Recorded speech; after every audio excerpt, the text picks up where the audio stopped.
स्वागत है दोस्तों। आज 7 अप्रैल 2023 शुक्रवार का दिन। आज के मुख्य समाचार, बड़ी खबरें, देश और दुनिया का ताजा अपडेट लेकर हाजिर हो चुके हैं। देश के अलग अलग राज्यों की ओर से, सरकारों की ओर से महत्वपूर्ण अपडेट, नए नियम, बड़ी घोषणा और बड़ा ऐलान आ चुके हैं, जिनको जान लेना बहुत ही ज्यादा जरूरी है। सरकार की ओर से कई तरह के नए नियम और बड़ी घोषणाएं की गई है। बहुत ही महत्वपूर्ण और काम की ताजा खबरों का अपडेट आपको मिलने वाला है। वीडियो को आप पूरा ध्यान से आखिर तक जरूर देखते रहिएगा। हमारी टीम की मेहनत और मोटिवेशन के लिए प्लीज इस वीडियो को आप लाइक जरूर करिएगा। साथ ही फेसबुक और व्हाट्सएप पर भी आप इस वीडियो को ज्यादा से ज्यादा शेयर कर दीजिएगा। तो आइए दोस्तों, बिना टाइम विलंब के शुरुआत करते हैं आज की पहली बड़ी खबर। जैसा कि आपको मालूम ही है, आज 7 अप्रैल 2023 का दिन है और हर साल 7 अप्रैल को विश्व स्वास्थ्य दिवस मनाया जाता है। और आज का ये दिन दुनिया भर में लोगों को ये याद दिलाने के लिए मनाया जाता है कि स्वास्थ्य ही सबसे बड़ी संपत्ति है। Health is wealth. क्योंकि दोस्तों, हमारे पास सब कुछ होने पर भी यदि हमारे पास स्वास्थ्य नहीं है तो फिर समझ आइएगा कि हमारे पास कुछ भी नहीं है। इसलिए स्वास्थ्य को सबसे बड़ी संपत्ति बताया गया है। 7 अप्रैल 1948 को विश्व स्वास्थ्य संगठन की नींव रखी गई थी और इसीलिए आज के दिन लोगों को हेल्थ और चिकित्सा जगत में हो रहा है नए शोध और दवाइयों के प्रति अवेयर करने के लिए आज ये दिन मनाया जाता है। और इस साल का विश्व स्वास्थ्य दिवस का जो थीम है वो है हेल्थ फॉर ऑल। स्वास्थ्य एक बुनियादी मानव अधिकार है और हर किसी को बिना किसी वित्तीय कठिनाइयों के जब और जहां पर इसकी आवश्यकता हो उसे स्वास्थ्य सेवाएं मिलनी चाहिए। चलिए आगे बढ़ते दोस्तों। बड़ी खबर, बीजेपी के 44वें स्थापना दिवस पर पीएम मोदी ने कहा है, भारतीय जनता पार्टी मां भारती, संविधान और राष्ट्र के लिए समर्पित है। 6 अप्रैल 1980 को भारतीय जनता पार्टी की स्थापना हुई थी। वहीं बीजेपी ने अपने ट्विटर हैंडल पर एक पोस्ट किया जिसमें बताया कि भारतीय जनता पार्टी एक दल नहीं, एक विचार है जिसका ध्येय राष्ट्र निर्माण है, जन कल्याण है। चलिए आगे बढ़ते। बड़ी खबर, दुनिया पर मंडरा रहा गरीबी और भूखमरी का खतरा। आईएमएफ ने घटाई ग्लोबल ग्रोथ रेट। 3 दशक बाद ऐसी नौबत आई है। अंतर्राष्ट्रीय मुद्रा कोष की प्रबंध निदेशक क्रिस्टालिना जॉर्जिवा ने गुरुवार को कहा है, विश्व आर्थिक विकास 2023 में धीमा होने की संभावना है और इससे दुनिया में गरीबी और भूखमरी की दर बढ़ने का खतरा मंडरा रहा है। सीएनजी और पीएनजी के दामों में 10% तक की राहत मिल सकेगी। मोदी सरकार ने बड़ा फैसला लिया है, नए फॉर्मूले को मंजूरी दी गई है। पीएम मोदी की अध्यक्षता में गुरुवार को हुई कैबिनेट मीटिंग के दौरान कई महत्वपूर्ण बड़े निर्णय लिए गए, जिसमें पेट्रोलियम मंत्रालय से जुड़ा एक बड़ा फैसला लिया गया है। पीएनजी और सीएनजी अब सस्ती होगी। कैबिनेट ने नेचुरल गैस की कीमत तय करने के नए फॉर्मूले को मंजूरी प्रदान की है, यानी साल 2014 की गाइडलाइन में बदलाव किया गया है।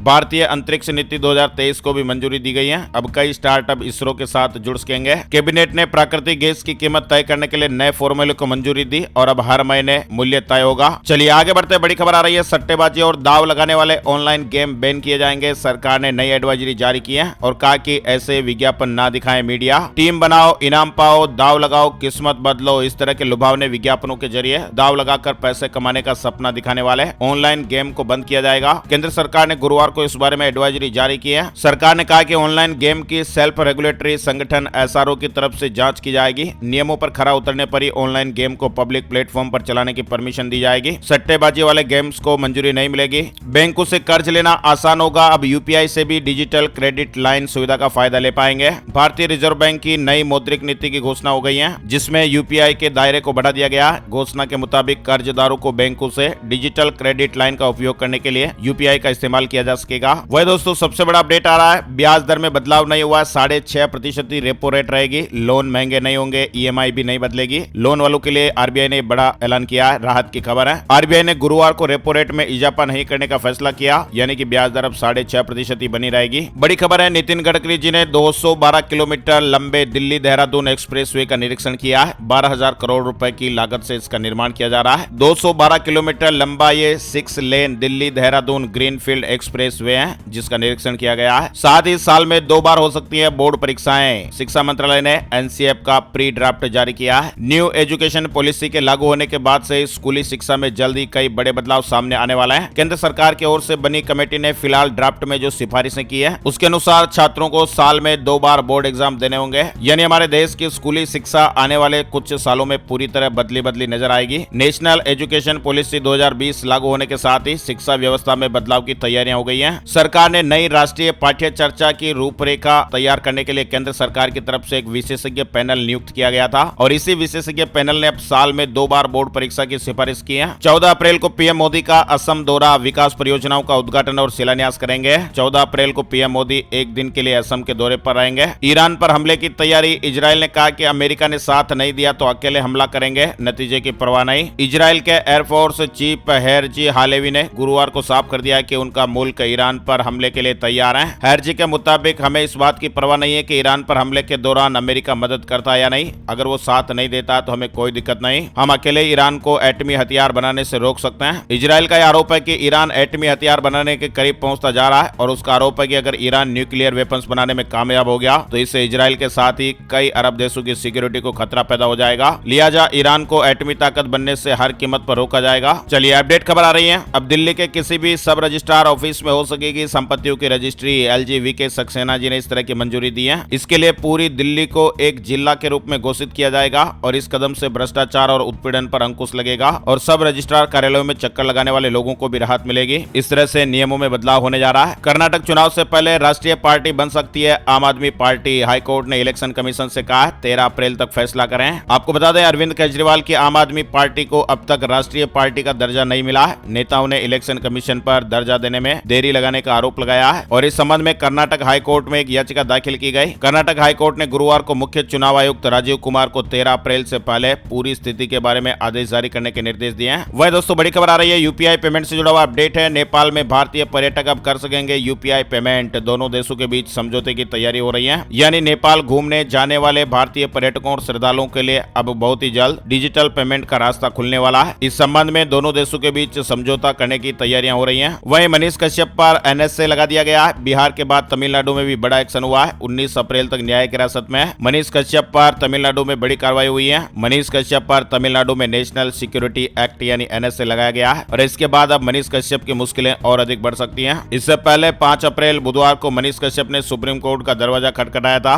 और उसने सुप्रीम कोर्ट में सुनवाई के लिए याचिका दायर की थी। दिल्ली हाईकोर्ट से सत्येंद्र जैन को झटका लगा, जमानत याचिका खारिज हो गई है। दिल्ली हाईकोर्ट ने मनी लॉन्ड्रिंग मामले में दिल्ली के पूर्व कैबिनेट मंत्री सत्येंद्र जैन की जमानत याचिका खारिज कर दी है। साथ ही मनीष सिसोदिया की जमानत अर्जी पर सीबीआई को नोटिस। कोर्ट ने 20 अप्रैल तक जवाब मांगा है। उत्तर प्रदेश में अब तेजी से विकसित होंगी नई टाउनशिप, सस्ते होंगे भवन और भूखंड, वित्तीय मदद देगी सरकार। वित्तीय संकट से जूझ रहे विकास प्राधिकरण और आवास विकास परिषद अब तेजी से नई टाउनशिप विकसित कर पाएंगे। सरकार इन्हें आर्थिक मदद देने वाली है। वह दोस्तों बड़ी खबर आ रही है, ऑक्सफैम इंडिया के खिलाफ गृह मंत्रालय ने गुरुवार को बड़ी कार्रवाई की है। विदेशों से चंदा लेने के मामले में गृह मंत्रालय ने ऑक्सफैम इंडिया के खिलाफ सीबीआई जांच के आदेश दिए हैं। ऑक्सफैम इंडिया पर उन एनजीओ को फंड भेजने का आरोप है जिनका एफसीआरए कैंसिल किया जा चुका है। वह दोस्तों एफडी पर अब आपको ज्यादा ब्याज मिलेगा। कैनरा बैंक में एफडी कराने पर 7.75% तक का रिटर्न। नई ब्याज दरें घोषित हो गई है। अब उज्जैनी नई अंतरिक्ष में भी गूंजेगा जय महाकाल। बाबा के नाम पर इसरो का सैटेलाइट होगा, यानी कि अंतरिक्ष में भारत की शक्ति और बढ़े, इसके साथ ही भारत सर्वशक्तिमान बन जाए। इसलिए जल्द ही अंतरिक्ष में महाकाल के नाम की एक सैटेलाइट स्थापित की जाएगी। वहीं महिंद्रा के स्कॉर्पियो और थार समेत कई एसयूवी के दाम में बढ़ोतरी हो गई है। कार खरीदने वालों को अब ज्यादा पैसे चुकाने पड़ेंगे। कोलकाता ने बेंगलुरु को 81 रन से हरा दिया। इंडियन प्रीमियर लीग आईपीएल में कोलकाता नाइट राइडर्स ने रॉयल चैलेंजर्स बेंगलुरु को 81 रन से बड़े अंतर से हराया है। वित्त मंत्रालय ने पैनल का गठन किया है। सरकारी कर्मचारियों के लिए पेंशन प्रणाली की समीक्षा के लिए सुझाव देगा। वित्त मंत्रालय ने सरकारी कर्मचारियों के लिए पेंशन व्यवस्था की समीक्षा के लिए गुरुवार को वित्त सचिव टीवी सोमनाथन जी की अध्यक्षता में एक समिति का गठन किया है और यह समिति सरकार को सुझाव देगी कि क्या सरकारी कर्मचारियों पर लागू राष्ट्रीय पेंशन प्रणाली के मौजूदा ढांचे में कोई बदलाव जरूरी है या नहीं। वेदर अपडेट आ रहा है दोस्तों। दिल्ली वेदर अपडेट में एनसीआर में फिर से मौसम बदलने वाला है। 2 दिन बारिश के आसार बताए जा रहे हैं। धूल भरी हवा भी चल सकती है। दिल्ली में मौसम आंख मिचौली खेल रहा है। सुबह शाम हल्की ठंडक बनी हुई है। दोपहर में गर्मी ने अपने तेवर कड़े किए हुए हैं। आगामी सप्ताह में मौसम का मिजाज एक बार फिर से बदलने जा रहा है। मौसम विभाग ने 9 और 11 अप्रैल को हल्की बारिश होने की संभावना जताई है। 9 अप्रैल को बारिश की खबर, साथ ही 11 अप्रैल को बारिश के साथ साथ 30 से 40 किलोमीटर प्रति घंटे की रफ्तार से धूल भरी हवाएं चल सकती हैं। इसके अलावा राजस्थान में 8 और 9 अप्रैल को बारिश की चेतावनी है। राजस्थान में 2 दिन बाद नया सिस्टम एक्टिव हो रहा है और इसके प्रभाव से एक बार फिर से राजस्थान में बारिश के आसार बन रहे हैं। पश्चिमी राजस्थान में इस सिस्टम ने अपना असर दिखाना भी शुरू कर दिया है। मौसम विभाग ने कहा कि 8 अप्रैल से प्रदेश में एक बार फिर से बारिश और आंधी का दौर शुरू होगा। कोटा, उदयपुर, अजमेर व जयपुर संभाग के जिलों में 8 और 9 अप्रैल को वेस्टर्न डिस्टर्बेंस का असर दिखाई देगा। इस कारण से इन इलाकों में बादल छाए रहने के साथ ही बूंदाबांदी और बरसात हो सकती है। उदयपुर संभाग के कुछ हिस्सों में तेज हवा चलने की भी संभावनाएं हैं और इस तरह के मौसम 2 दिन रहने का अनुमान है। यूपी निकाय चुनाव से जुड़ा अपडेट आ रहा है। 4 दिन में ओबीसी आयोग की रिपोर्ट वेबसाइट पर अपलोड करें, योगी सरकार को हाईकोर्ट का आदेश। इलाहाबाद हाईकोर्ट की लखनऊ बेंच ने यूपी निकाय चुनाव के लिए बड़ा आदेश दिया है। कोर्ट ने यूपी सरकार को 4 दिन के भीतर ओबीसी कमीशन की रिपोर्ट वेबसाइट पर अपलोड करने के आदेश दिए हैं। हिमाचल प्रदेश विधानसभा सत्र से जुड़ा अपडेट आ रहा है। कानून तोड़कर ट्यूबवेल लगाने वालों को अब 5 साल की कैद नहीं, विधेयक पारित हुआ है। वह दोस्तों जापान का मिलिट्री हेलीकॉप्टर लापता हो गया। ब्लैक हॉक चॉपर पर 10 लोग सवार थे। सर्च ऑपरेशन जारी। दिल्ली से माता वैष्णो देवी के बीच इस दिन से चलेगी गति शक्ति स्पेशल ट्रेन। यदि आप भी माता वैष्णो देवी जी के दर्शन करने के बारे में सोच रहे हैं तो आपके लिए गुड न्यूज है। रेलवे ने अत्यधिक भीड़ को देखते हुए नई दिल्ली और माता वैष्णो देवी कटरा के बीच गति शक्ति स्पेशल ट्रेन का संचालन करने का निर्णय लिया है। ये ट्रेन शनिवार देर रात नई दिल्ली से चलेगी और वापसी दिशा में सोमवार को वैष्णो देवी से नई दिल्ली के लिए चलाई जाएगी। गति शक्ति एक्सप्रेस ट्रेन संख्या 04071 है। नई दिल्ली से कटरा के लिए 7 अप्रैल को रात 11:15 पर चलेगी। वापसी में ये ट्रेन संख्या 04072 वैष्णो देवी से शाम 6:10 पर चलेगी। सीबीएसई बोर्ड परीक्षा से जुड़ा अपडेट आ रहा है। बहुविकल्पीय प्रश्नों पर ध्यान, लघु और दीर्घ उत्तरीय प्रश्नों का वेटेज घटाया गया है। केंद्रीय माध्यमिक शिक्षा बोर्ड ने 2024 में आयोजित होने वाली कक्षा 10वीं और 12वीं की बोर्ड परीक्षाओं के लिए मूल्यांकन योजना में थोड़ा बहुत बदलाव किया है। वेटेज कम किया गया। वहीं बंगाल में अनुसूचित जनजाति के दर्जे की मांग को लेकर कुड़मी समुदाय का प्रदर्शन, 88 ट्रेनें रद्द हो गई। हरियाणा में सरकारी स्वास्थ्य स्कीमों का जल्दी लाभ मिलने लगेगा। मंत्री अनिल विज जी ने पोर्टल की शुरुआत की है। मध्य प्रदेश से जुड़ी बड़ी खबर आ रही है। सरकार ने महापौर, अध्यक्ष और पार्षदों के पारिश्रमिक के साथ भत्तों में बढ़ोतरी की है। लंबे समय से नगरीय निकायों के जनप्रतिनिधि ये मांग कर रहे थे। महाराष्ट्र पंचायत से जुड़ा बड़ा अपडेट आ रहा है। ग्राम पंचायतों की 3666 सीटों पर उपचुनाव का ऐलान हो गया। 18 मई को मतदान होगा, 19 मई को काउंटिंग होगी। इंदौर की डॉक्टर रचना को मिसेज इंडिया 2023 का खिताब मिला। यह अवार्ड शो का आयोजन 5 अप्रैल 2023 को भिलाई में हुआ था।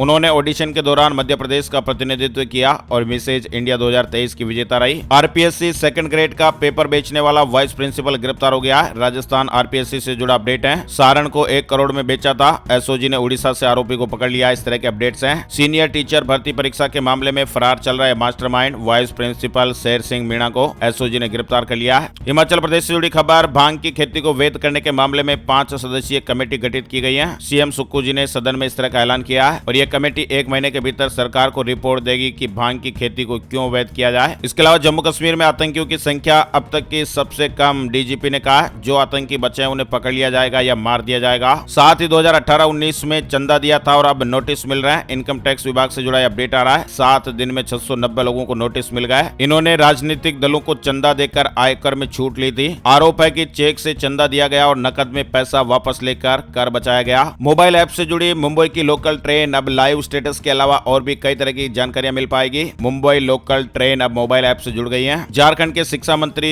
जगन्नाथ महतो का चेन्नई में निधन हो गया। सीएम हेमंत सोरेन ने कहा हमारे टाइगर जगन्नाथ दा नहीं रहे। आगे बढ़ते दोस्तों, बड़ी खबर, कांग्रेस ने जारी की 42 उम्मीदवारों की दूसरी लिस्ट। कर्नाटक असेंबली इलेक्शन से जुड़ा अपडेट है। पंजाब बोर्ड 5वीं का रिजल्ट घोषित हो गया। आधिकारिक वेबसाइट pseb.sc.in पर जारी किया गया है। व्हाट्सएप अपडेट आ रहा है। चैट पर यूजर्स को ज्यादा कंट्रोल मिलेगा। डिसअपीयरिंग मैसेज फीचर बदलेगा। बड़ी खबर आ रही है। यूपीएससी एग्जाम से जुड़ा अपडेट है। इस राज्य में फ्री में यूपीएससी की तैयारी करेंगे छात्र। सरकार 10 सेंटर की शुरुआत करने जा रही है। पंजाब सरकार राज्य में युवाओं को फ्री में यूपीएससी की तैयारी कराएगी और इसके लिए राज्य में जल्द ही 10 कोचिंग सेंटर राज्य सरकार की ओर से खोले जाएंगे। कोरोना से जुड़े महत्वपूर्ण अपडेट भी आ रहे हैं। राजधानी दिल्ली में बीते 24 घंटे में 606 नए मामले सामने आए हैं। एक व्यक्ति की मौत भी हुई है। वहीं बीते 24 घंटे के आंकड़ों की बात की जाए तो महाराष्ट्र में 800 से ज्यादा नए कोरोना के मामले सामने आए हैं। कोरोना मामलों में बढ़ोतरी के बीच केंद्रीय स्वास्थ्य मंत्री मनसुख मांडविया जी आज शुक्रवार को अहम बैठक भी करेंगे। केंद्रीय स्वास्थ्य मंत्री कोविड की स्थिति पर राज्यों, केंद्र शासित प्रदेशों के स्वास्थ्य मंत्रियों के साथ आज समीक्षा बैठक करेंगे। हमारे देश में बीते 24 घंटे में कोरोना वायरस के 5335 नए मामले दर्ज हुए हैं, जो कि केंद्र और राज्य सरकारों के लिए चिंता का विषय बन गए हैं। यानी हमारे देश में कोरोना वायरस के मामले एक बार फिर चिंता का विषय बन रहा है। आंकड़ों में बढ़ोतरी देखने को मिल रही है। देश के 5 ऐसे राज्य जहां पर कोविड के 68% एक्टिव केस दिखाई दे रहे हैं। इन राज्यों में महाराष्ट्र, केरल, गुजरात, दिल्ली और हिमाचल प्रदेश शामिल है। Nuclear power corporation of India में बम्पर भर्ती का मौका चल रहा है।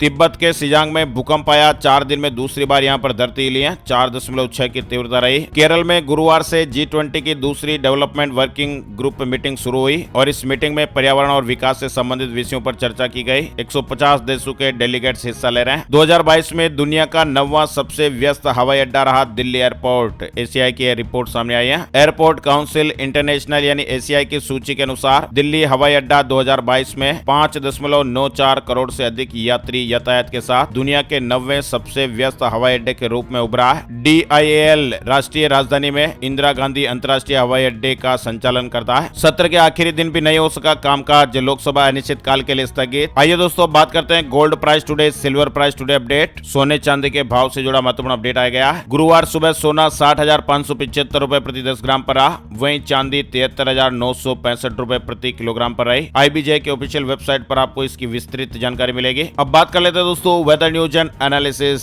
संपूर्ण भारत का आज 7 अप्रैल 2023 का मौसम पूर्वानुमान, मौसम की जानकारी का ताजा अपडेट आ गया है। स्काईमेट वेदर अपडेट के मुताबिक अगले 24 घंटों के दौरान तेलंगाना में हल्की से मध्यम बारिश के साथ ही एक या दो स्थानों पर भारी बारिश हो सकती है। दक्षिण और दक्षिण पूर्व मध्य प्रदेश, छत्तीसगढ़ के कुछ इलाके, विदर्भ, मराठवाड़ा, मध्य महाराष्ट्र, उत्तरी आंतरिक कर्नाटक और असम और अरुणाचल प्रदेश के कुछ इलाकों में हल्की से मध्यम बारिश होने का अनुमान है। उड़ीसा, आंध्र प्रदेश, दक्षिण भारत, कर्नाटक, तमिलनाडु और केरल में हल्की बारिश होने का अनुमान है। तेलंगाना और महाराष्ट्र के कुछ इलाकों में ओलावृष्टि हो सकती है। आज के मुख्य समाचार अपडेट में फिलहाल बस इतनी खबरें। अगर आपको हमारा यह प्रयास अच्छा लगा तो प्लीज वीडियो को लाइक और शेयर जरूर कर दीजिएगा। Thank you, take care, good bye, जय हिंद, जय भारत, वंदे मातरम।